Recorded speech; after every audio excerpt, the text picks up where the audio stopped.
Hi நண்பர்களே, plain பேங்கிள்ஸ்லாம் ready பண்ணியிருந்தோம்ல, அதுக்கெல்லாம் stones வச்சுட்டு கொஞ்சம் டிசைனாக ரெடி பண்ணியிருக்கேன். என்னெல்லாம் பண்ணியிருக்கேன்னு பார்க்கலாம். ஆரஞ்சு கலர் பேங்கிள், அப்புறம் அந்த க்ரீன் கலர் பேங்கிளுக்கு வந்துட்டு ஐ ஷேப் அண்ட் குந்தன் ஸ்டோன் வச்சு பண்ணியிருக்கேன். ரவுண்ட் ஷேப் குந்தன் ஸ்டோன் வச்சு பண்ணியிருக்கிறேன். ஸ்கை ப்ளூ கலர், அப்புறம் அந்த பிங்க் கலர் பேங்கிளுக்கு வந்துட்டு ரவுண்ட் ஷேப் குந்தனும் ஜம்கியும் வச்சு பண்ணியிருக்கிறேன்.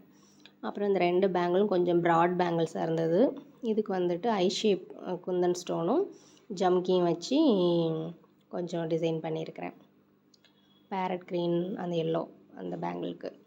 அப்புறமா இந்த கோல்டன் கலர் வந்துட்டு ப்ளைனாகவே வச்சுட்டேன். ஏன்னா இது எல்லா பேங்கிளுக்குமே மேட்ச் பண்ணி போட்டுக்கலாம் அப்படிங்கிறக்காக. இது வந்து க்ரே கலர், அதுக்கு வந்துட்டு சும்மா சிம்பிளாக ஜம்கி மட்டும் வச்சுட்டு சைடில் கோல்டன் பேங்கிள் பண்ணி வச்சுட்டேன். சூப்பராக இருந்தது. அப்புறம் அந்த ஆலிவ் க்ரீன், அப்புறம் அந்த க்ரீன் கலர் ரெண்டுக்குமே ஸ்கொயர் ஷேப்பில் உள்ள குந்தன் ஸ்டோன், ரவுண்ட் ஷேப்பில் உள்ள குந்தன் ஸ்டோனும் வச்சு ரெடி பண்ணிட்டேன். அது நல்லா இருந்தது மேட்சிங்.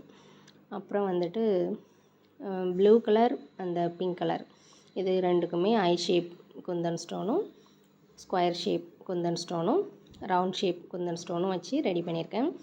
இந்த ப்ளூவை சைடில் போட்டுட்டு பிங்க்கை சென்டரில் வச்சு பார்க்கவும் சூப்பராக இருந்தது. கலர் காம்பினேஷன் நம்ம எப்படி வேணாலும் மேட்சிங்காக போட்டுக்கலாம் மாற்றி மாற்றி. இந்த மாதிரி ரெடி பண்ணியிருக்கிறேன். இப்போ அந்த பாக்ஸை வந்துட்டு சேஃப் அண்ட் செக்யூராக ரெடி பண்ணி வச்சாச்சு.